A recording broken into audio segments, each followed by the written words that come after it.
Hi, everyone, and thank you for joining another College Spotlight series. I am Jenna Schulman, and I think a lot of people on here are actually my students, so yay for them.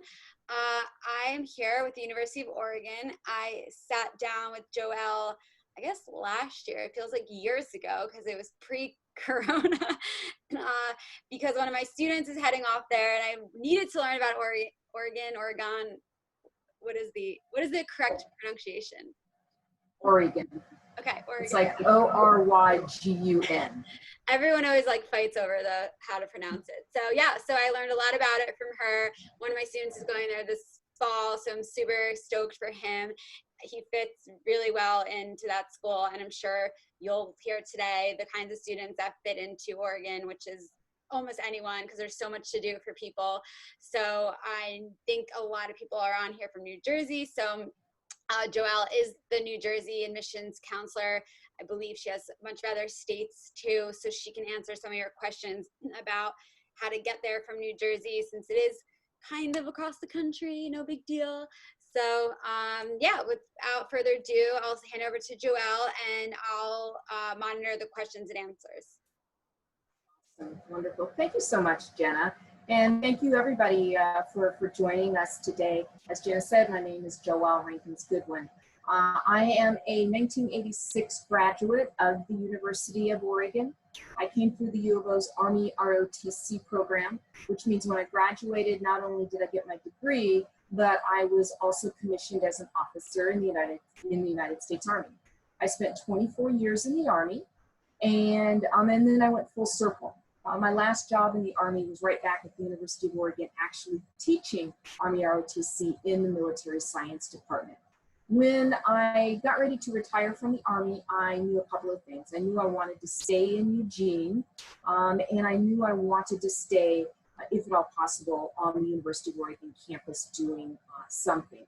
And so my first year after retirement, I actually worked for a year at the University of Oregon's Duck Store or bookstore, and that was a lot of fun. But then I had this opportunity to come into the Office of Admissions and do some things that I really love.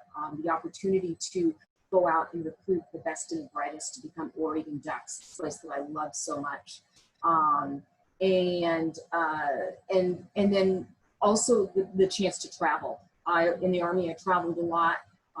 And this gives me the chance to travel, coming to my, had two primary territories, and that is New Jersey and New York. My last trip was in March. I was there for a 2-week trip. I spent most of my time in the New Jersey area. I was there for about my first week. The second week, I was supposed to head up to upstate New York for a series of college fairs. And each day during the week that I was there, slowly but surely, everything started getting canceled because of COVID-19. So it really excites me to be able to talk to you all. I have some slides here that I'll go through, and I will go through those kind of quickly in order to get to your questions about the University of Oregon. So the first thing that we do when you come to campus at the University of Oregon is we pay honor to the people whose land that the University of Oregon was built on. And that is, we're honoring the Kalapuya. The University of Oregon is located on Kalapuya Illegee, the traditional homelands of the Kalapuya people. Following treaties between 1851 and 1855, the Kalapuya people were dispossessed of their indigenous homeland by the United States government and forcibly removed to the Coast Reservation in Western Oregon. Today, their descendants are citizens of the Confederated Tribes of the Grand Ronde Community of Oregon and the Confederated Tribes of the Siletz Indians of Oregon, and continue to make important contributions to their communities at the University of Oregon and across the land referred to as Oregon. So the University of Oregon has approximately 23,000 students. That's about 19,000 undergraduate students, the rest are graduate students. We have students coming from all 50 states and about 95 countries. We're a member of an organization called the AAU. That's the Association of American Universities. That's the top 50 public institutions in the United States. It puts us in the top 50 institutions of the United States. AAU is big on research, and that's how we're members of it. We are a highly regarded research institution. And when we talk about research, we're not just talking about biology and chemistry and things like that. I've got a few slides here in a few minutes that will illustrate to you all of the areas where you can do research at the University of Oregon. So here's one in particular, talking about biology, carbon cycles. Let's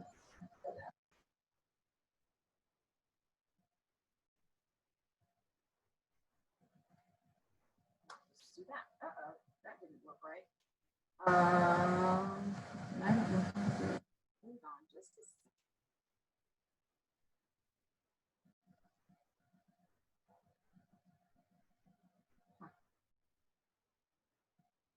Oh well, I'm sorry. That didn't work out right. There are actually three slides for you to see in that particular thing about the different areas.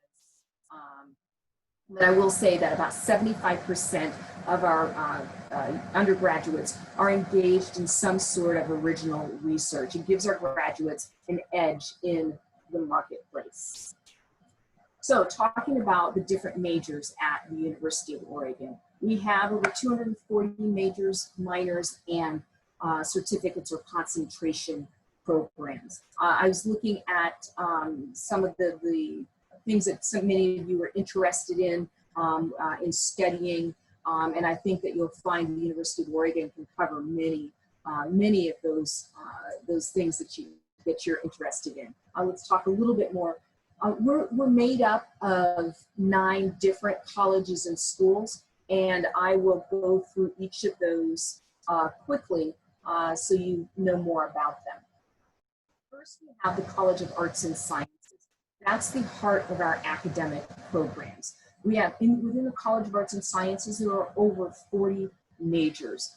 So that is your languages, of course, biology, your chemistry, humanities, all of these things you will find in the College of Arts and Sciences. Our College of Business is in the top 1% of business schools worldwide. You will find critical business skills being learned. There are many internship programs available. In fact, across the university as a whole, you will find the opportunity for internships, not just here in Eugene, not just in Oregon, not just in the United States, but we also have an international internship program for students to take part in. We're also accredited in business and accounting. You'll come in, we do have a business direct program. That is, we look through the applications as they come in and look at, we're looking for certain things, and you could be admitted directly into the business school starting with your freshman year. Otherwise, the majority of our students come in, you come in as a pre-business major, you spend your first 2 years doing prerequisite courses, just the writing, some math, some pre-business classes at the end of your sophomore year, as long as you have a C- or better average. As long as you passed all of those classes, you will be admitted directly into the business school. Next is our College of College of Design. We have one of the strongest product design programs that you'll ever find. We have worked with major brands like Nike, Intel, Adidas, as far as product design goes. The College of Design also houses our School of Architecture. If architecture is something that you are interested in, it does require a separate application. So you're applying to the university, and you're also applying to the College of Design. And if that's something you're interested in, you'll read about what exactly it is that they're looking for. Next is our College of Education. We are ranked number 5 in the nation among public universities for our education program. Our students have almost 1 billion hours of field work time to talk about, and they're engaging in real life experiences. Next is our School of Journalism and Communication. That's actually the program that I graduated out of many years ago. And they're focused on hands-on learning. You're going to find within the School of Journalism and Communication state-of-the-art equipment. As you can see in this picture, the equipment, we have a TV station, we have a radio station. We're having professionals coming in from out of the field to teach our students in the journalism school. We have a Pulitzer Prize winning alumni who have come out of our School of Journalism. School of Music and Dance, just like College of Design, also requires a separate application. And then in some cases, it requires you to have a audition. Some auditions are in person. Some, if you can't make it to campus, then you can send in tapes for your auditions. Very supportive community of artists and scholars. It's a guiding music and dance performers from more than a century. Our School of Music and Dance has. There are many music opportunities and dance opportunities for you, and you don't have to be a music or dance major. We have a marching band that you can become a part of. We have a lot of music ensembles. If you're familiar with Divisi's, our women's a cappella group, and On the Rocks is our men's a cappella group. And then we have another group called Mind the Gap, which is a co-ed group for you to join, and they are all awesome. You may have seen On the Rocks on TV. What was the name of that show? The Sing Off. On the Rocks was on there. If you have seen the show, the Pitch Perfect, the Barden Bellas were based off of our group Divisi. So a little bit of Oregon trivia there for you.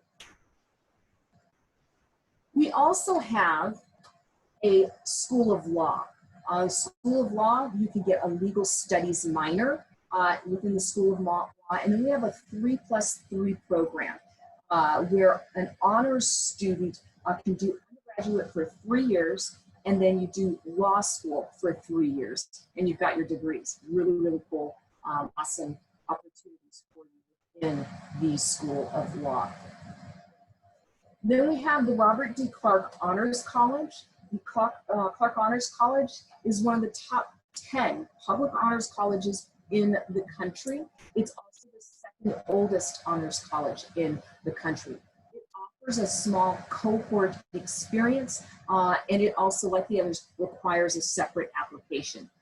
Talking about these schools with the separate applications, again, you're applying to the university, you're applying to that specialty school. You could be accepted into the university, but not necessarily into one of those specialty schools, all right?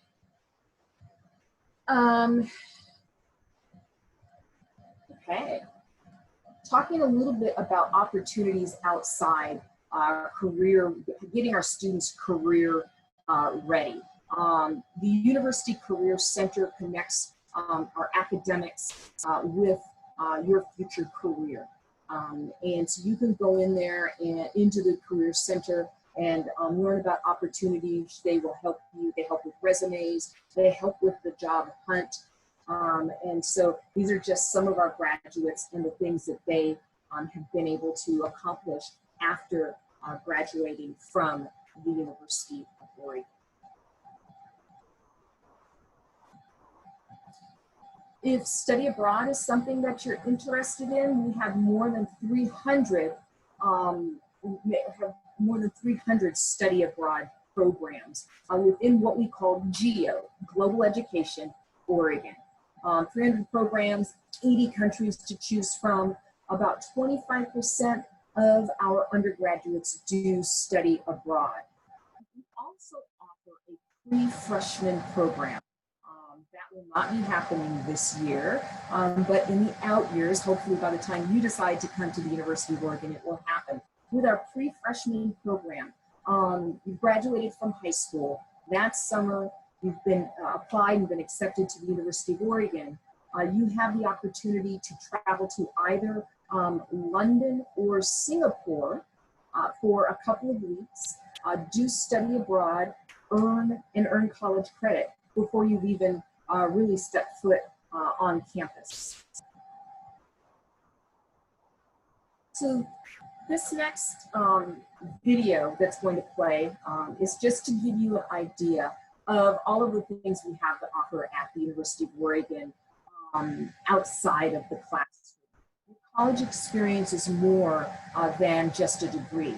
It's defined by the connections that you're making, the memories that you make, and we have over 250 clubs and organizations for you to choose from. I mentioned some of those as far as the music school goes, with the marching band, Divisi on the Rocks. We have the University of Oregon Gospel Singers. We have, like I said, we have the radio station, TV station you can become involved in, all kinds of clubs for you to check out. Of course, we are Division I NCAA school with football, men's and women's basketball, baseball, softball, volleyball, acrobatics and tumbling, golf, tennis, cross country, track and field. We have a women's sand volleyball team. So, and then there's club sports, intramural sports. So a lot of fun things going on for you to, again, take part in while you're there. So living on campus, it is a requirement for all undergraduates to live on campus that first year. For all freshmen, that first year to live on campus. We have 10 residence halls to choose from. We have some 19 different types of rooms for you to choose from. If you want to live alone, if you want a double room, a triple room, which happens to be our most sought after room type. There are 5 meal plans to choose from locally sourced food that's created by our University of Oregon chefs. I often eat on campus with really, really, really good food. We also have what we call academic residential communities. These help connect faculty and research to your living space. There are about 17 academic residential communities and then residential communities. Living in a space with people who may have the same major as you. We have a business arc. There is on the residential community side is a music residential community, the healthy living community. So all kinds of things for you to choose from. You can learn more by going to the housing website right there. So, oops, how do I go back? So the University of Oregon is a 295-acre arboretum. We have 5,000 trees representing over 500 species of trees, modern facilities, and a place where anything is possible. The landscape of the University of Oregon is continually changing. This picture is about, well, it's at least a year old. And the big thing for you to know is in the left hand, about midway up the left hand side, below the mountains there, the foothills, is Hayward Field. And if you are if you like to run track and field, if you are a track and field fan, I would what is now the 2021 Olympic trials there. The NCAA track finals are often held in Eugene. We're known as Track Town, USA. Beautiful campus, not that, 295 acres might sound like a lot, but you can get from point A to point B, the furthest 2 points on campus, walking in about 15 minutes or less. So the town of Eugene has a lot to offer. We're actually the second largest city in Oregon, but don't let that fool you. We still have a small college town vibe to us, offering 250 miles of biking and hiking trails. It's perfect for like I said, hiking, biking. Downtown is a neat little kind of a square area for great restaurants. If you like the outdoors, Eugene, Lane County is a great place for you. All right, let's talk about what it looks like here, getting here to Eugene. Here's a map of Oregon. As you can see, to the north is the state of Washington. We are about 2 hours, Eugene is about 2 hours south of Portland. We're about 3 hours north of the California border. You could hop in a car, hop on a bus, get to the Oregon coast in about an hour. You could get to the mountains if you like to ski, snowboard, any wintertime sports.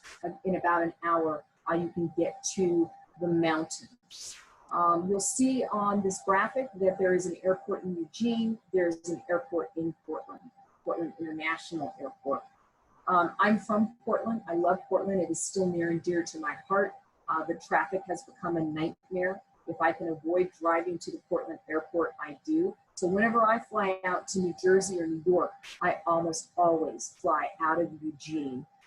It's usually Eugene. We have direct flights into Eugene to Seattle, to Portland, obviously, to Denver, Colorado, LA, San Francisco, Oakland, Salt Lake City, just to name a few of our direct flights. So the last time I flew to Newark, I flew Eugene to Salt Lake to Newark, Liberty. So there are, again, a lot of ways to get there. One of the things that we advise getting in and getting around Eugene, your University of Oregon ID card is going to serve as a bus pass for you. So you can get all around Lane County for free on our Lane Transit District buses for free with your Duck ID card. We like to tell folks a car is really not necessary here. So many ways to get around. Bicycle is the #1 mode of transportation. You can get to Portland by bus very quickly, by train. You can get to the Portland airport on a shuttle bus. So a lot of ways to get in and out of Eugene, in and around Eugene. So now let's talk a little bit about the nuts and bolts of what it is that we are looking at. What do we consider? The process. First, let me tell you again, my slideshow is about a year old. We have not gotten it updated, and there have been 2 significant changes. The first significant change is the University of Oregon is now test optional. It is test optional. But know that there are certain scholarships, merit-based scholarships that we do require the SAT or ACT for. What do we look at? We look at the GPA, and we're the GPA, not so much the test scores again, but except for those scholarships. Grade trends. What does it look like? Have you started out slow? Maybe your freshman year was slow. You moved into rock star status by your senior year, or maybe your grade trend was a little up and down, or maybe it went down, whatever. We look at those kinds of things. We look at the courses that you've taken over your 4 years. We look at the rigor of the courses that you've been taking. You've been taking AP, IB, honors classes, those types of things. And then we say, it's your senior year, Don't sit back and relax. We need you to keep going, keep your nose to the grindstone with your senior schedule. What kinds of things are you doing outside of the classroom? What kind of activities? Are you working? Are you volunteering your time? Do you play an instrument? Are you in a band? Or are you the future farmers of America, future business leaders? Whatever it is, we want to know about it. And then, of course, there's the 650-word or less essay or personal statement. We do look at our students holistically. So we take a holistic approach to looking at students' applications. 3 ways to apply: the common application, the coalition application, and the Oregon application. If you are all Oregon all the time, then by all means fill out the Oregon application. If you are applying to a lot of different schools, then I would encourage you to use the common application. Coalition is similar to the common application, just not quite as well known, not quite as big.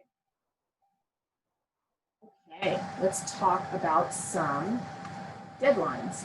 So today is, looking at my calendar, is July 16th. Our application is going to open up on 1 August. And so students can start applying by then. And so that's the fall 2021 application will be available then.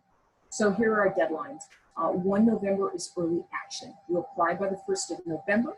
You're going to get a response by 15 December. And that response is one of 3 things: accepted, denied, or deferred for holistic review. What does holistic review mean? Or what is that? What is deferring for holistic review mean? That means that we've looked at your file and we kind of like to see what you are going to do during that first semester of your senior year. So we may hold off on giving you a decision. So you need to consider very closely. You can even call me and ask me what I think about looking at your GPA and other things that you may have done as to whether or not you should apply early action. Otherwise, the regular deadline is January 15th. The document deadline, if you are going to turn in test scores, and then your transcripts is due by the 15th of February.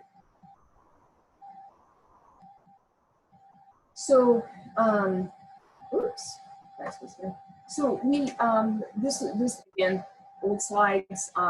In 17-18, we offered about $245 million in scholarship monies.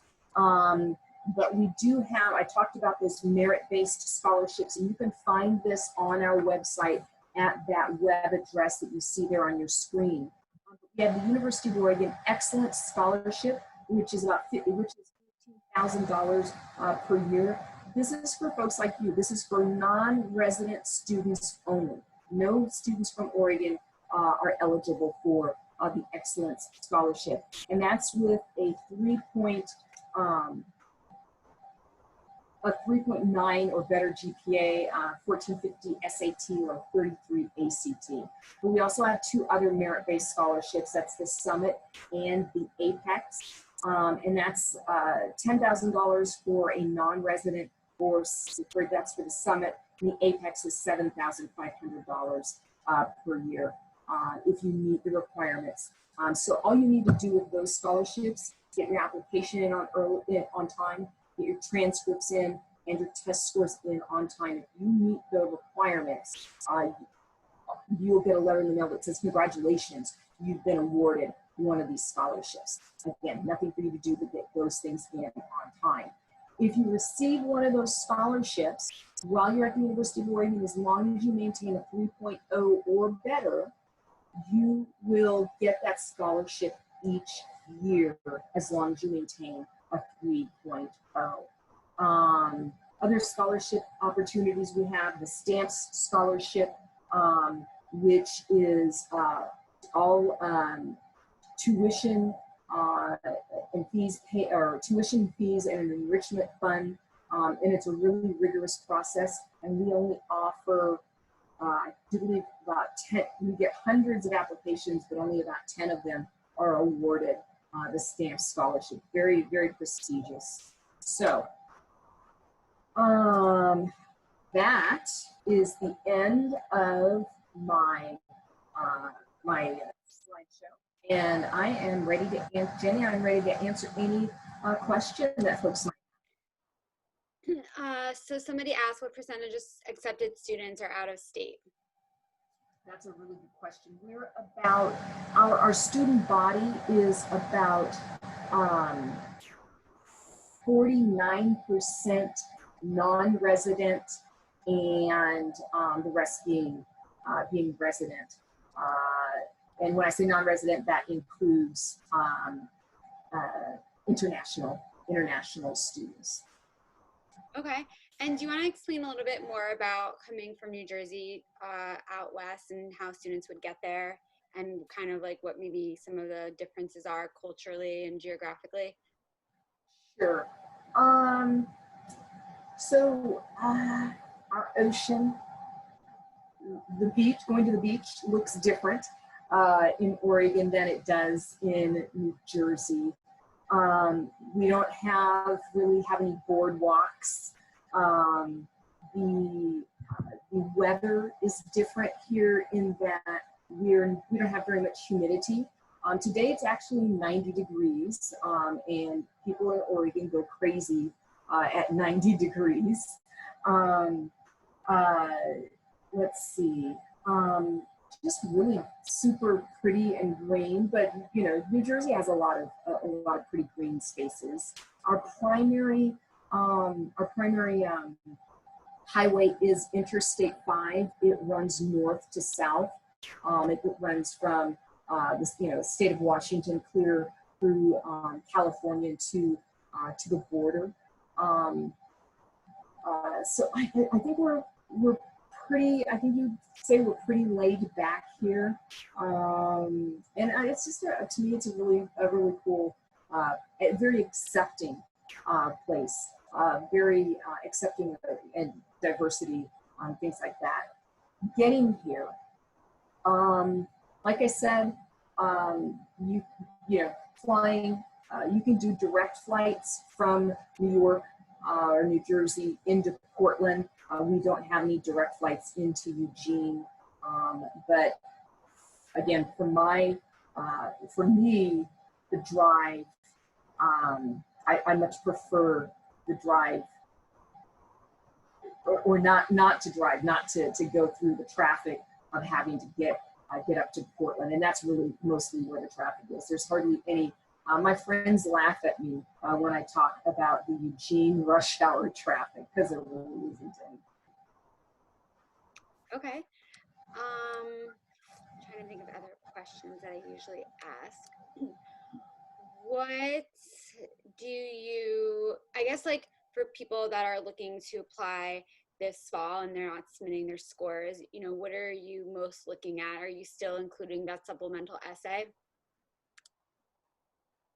For the Common App? Yeah. Yeah. So yes, I'm sorry. We have the regular essay, and that's your personal statement. That is, what do you want us to know about you that we can't find anywhere else in the application?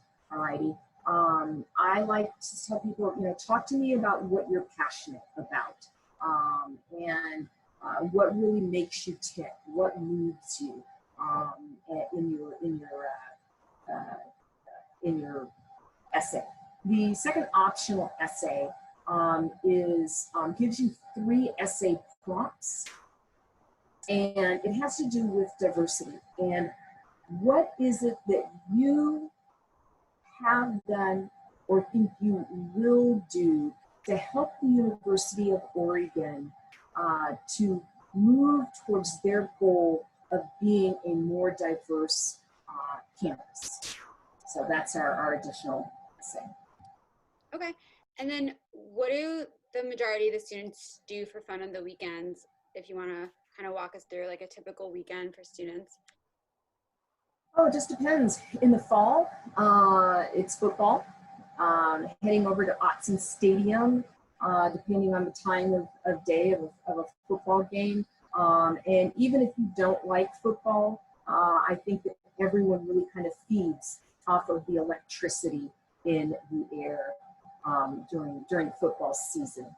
Um, let's see, lots of things. Our Urban Memorial Union, EMU, is the heart of campus. That's where you're going to find a Subway, a Panda Express, a Chipotle, a Starbucks. But it's also a lot of really cool study spaces, a single study space or a larger study space. Really relaxing. Students just love to go into the EMU and chill out and sit back. That's where you'll also find most of our clubs and things like that in the EMU.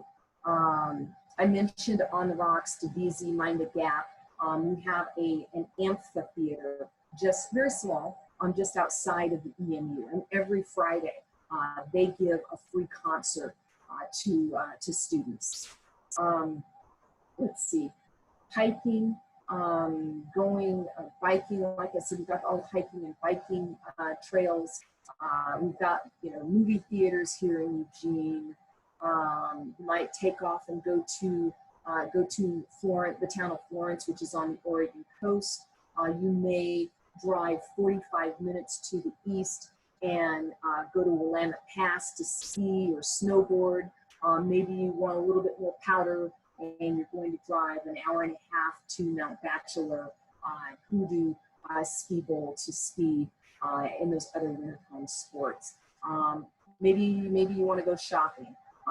Here in Eugene, we've got malls and things like that, but maybe you just want to drive up to Portland for the weekend. Or we have the Bolt bus, which is kind of, I think you all have the Mega bus back east. We have the Bolt bus where you can hop on a bus for super cheap. I think also we just got something called Peter Pan, which is another bus service for really, really inexpensive to make your way up to Portland if you want to do that. Matthew Knight Arena is not only where our men's and women's basketball, volleyball, and acrobatics and tumbling have meets and matches, but we also get world-renowned concerts, Florida Georgia Line, Faith Hill, Tim McGraw, Earth, Wind & Fire, Chicago, Elton John, Macklemore.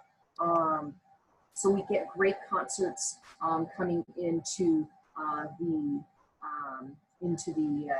Matthew Knight Arena.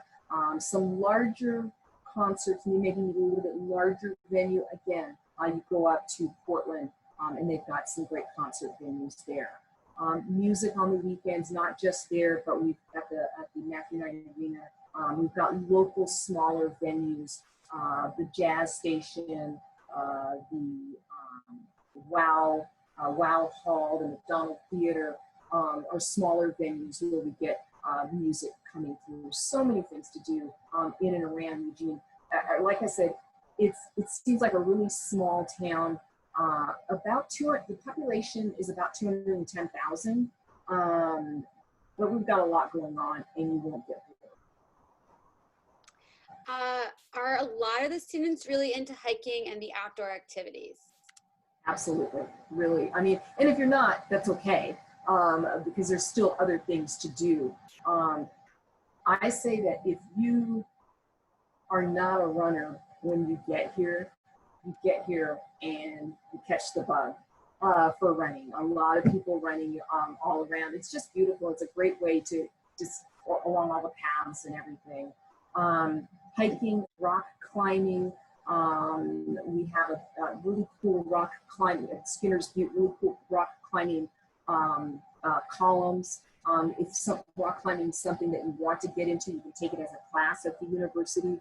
We have a huge rock climbing wall in our recreation center. The rec center, speaking of which, has a pool. We've got Nautilus weights. We've got free weights. It's a really, really big area. Giant basketball courts for people to get on.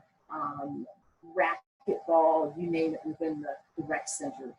they probably have it. What percentage of students are in Greek life, and is there a frat house row or area? Absolutely, absolutely. So yeah, about 19% of our students are in a fraternity or a sorority. And yes, there are a couple of rows on the outskirts of campus. I've been asked for, if you're not in a fraternity or a sorority, are you, is it frowned upon? Are you not, with the in crowd? And the answer is no, not at all. It's just one of the many opportunities, one of the many things that students can take part in at the University of Oregon. One of the questions I'm often asked about that is about rush and things like that. I'm not sure exactly when it is. It's in the first weeks of school, and so like I do believe all of the houses hold that about the same time. Are there club sports as well as intramural sports? Absolutely. So club sports, everything from archery to water polo, judo, jiu-jitsu, disc golf, ultimate frisbee. We have an award-winning equestrian team. We have a club sport track team, and they are all competitive. We have field lacrosse, field hockey. Our lacrosse, and we have ice hockey is a club sport, so absolutely. Can students easily get tickets for sporting events? Yes. So for our big sports, football, men's and women's basketball, it's a lottery system. A student, if you didn't want to have to be a part of that lottery system, you could buy a student season ticket, which is a lot less expensive than my season tickets to football. But so you could buy a pack of tickets at a relatively reasonable price. But if you want to be a part of the lottery, there's a certain time, like 24 hours in advance of a game or something like that. You go online and put your name into the lottery to get tickets.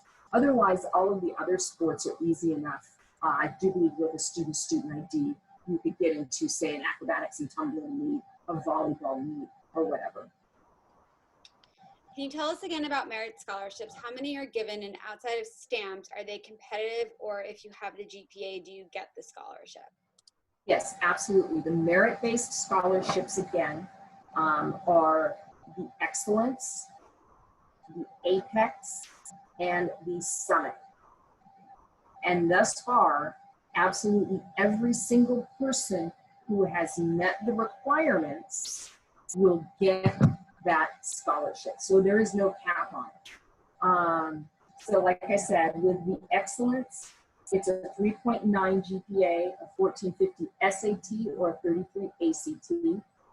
For the Summit, it is a 3.8 GPA and a 1250 SAT or 26 ACT. For the Apex, it's a 3.6 GPA, a 1220 SAT or 25 ACT. It is GPA and test score that we are looking at. So you need those things. Other scholarships, the presidential scholarship is an application that you have to fill out. That's $9,000 per year if you were awarded it. The Diversity Excellence Scholarship is an application and an essay. That's a minimum 3.0 GPA. Financial need is looked at. Within the different colleges and schools that I talked about, there will be scholarships available. For instance, if you're a school of music and dance student, as a freshman, you may be offered, you could be offered a scholarship from music and dance. The business school, probably not freshman or sophomore year, but maybe by your junior year, there are scholarships that will be available. And again, if you go to that website, the Financial Aid and Scholarships website, you will be able to learn about the different scholarships that are available within the different schools. Can you talk about Career Center job and internship fairs and placement, as well as the 4-year graduation percentage? Yeah. So our students, I believe it's 97% of our students graduating are either employed in their field or moving on to graduate school within 12 months of graduation. At the Career Center, they do, I think they do twice a year. They have a college fair.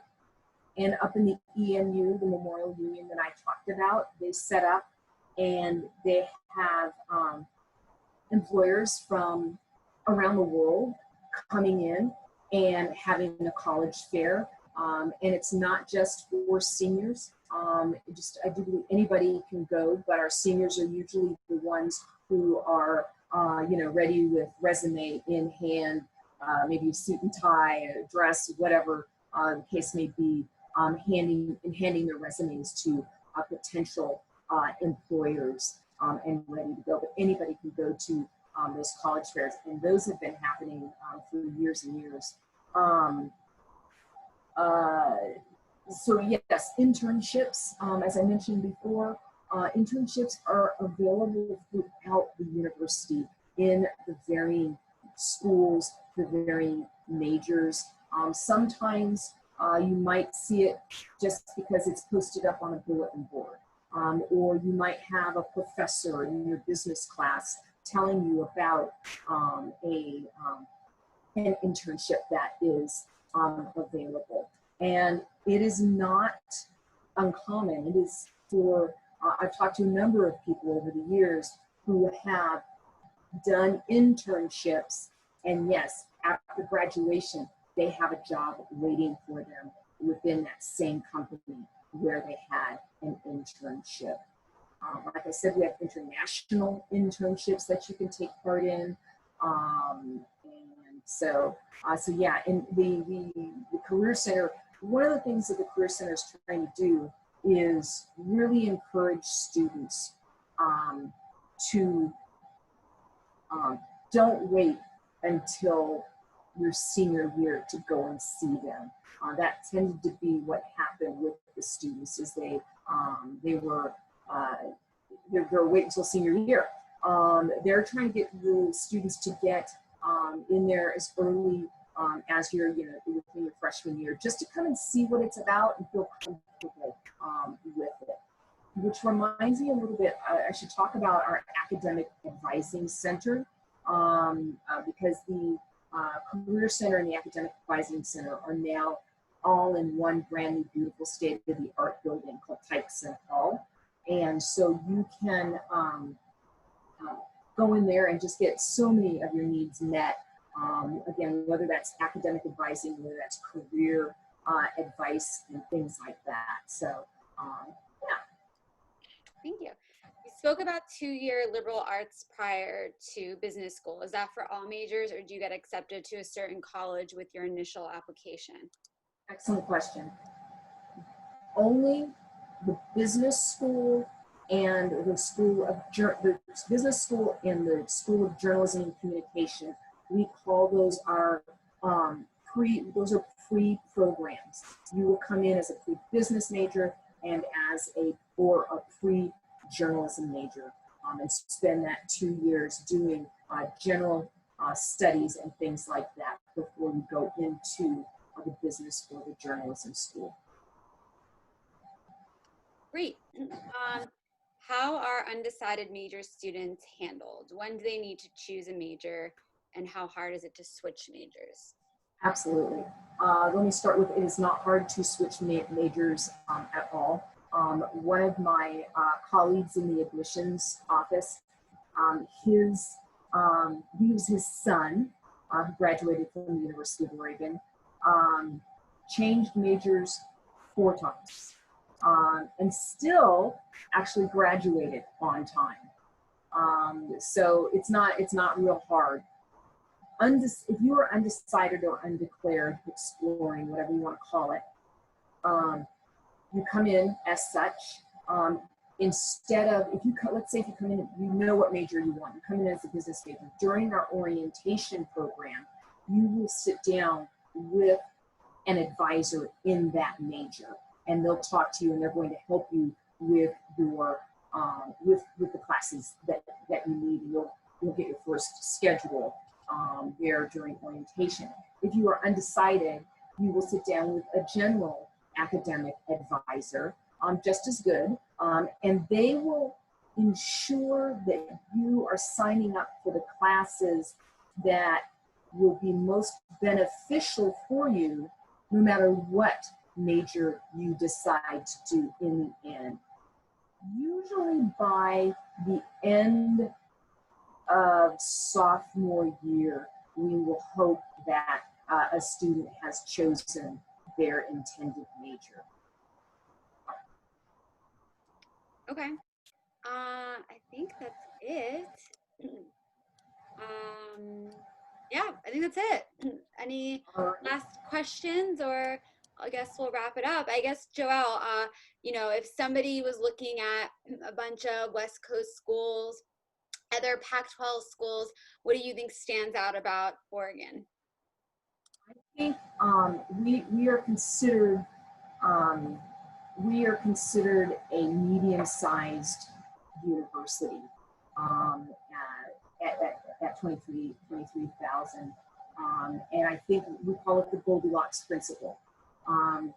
It may seem big, but we do things to make it seem smaller, and make you feel comfortable and make you feel welcome, and in order to build your community.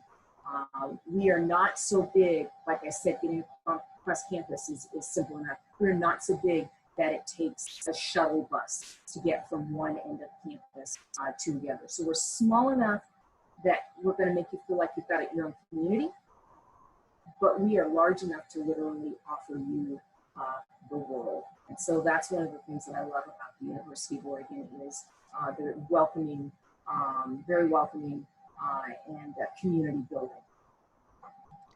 Great, that was awesome. I hope to see you in New Jersey soon. I hope so too. Yeah, we'll see what it looks like as far as travel goes come this fall. Yes, that's for sure. All right, guys, so here are some other colleges that I'm spotlighting. We're halfway through, which means we're halfway through with the summer, which totally stinks. So there's a whole second column to follow of other schools to spotlight, so definitely sign up. And yeah, I think that's it. Thank you so much. And I hope that people got a lot of great information out of it and will apply, because it's a great place. And I hope to get out there myself someday. So I hope you do. thank you, everyone. Thank you, Joelle. Have a great night. You too. Bye-bye.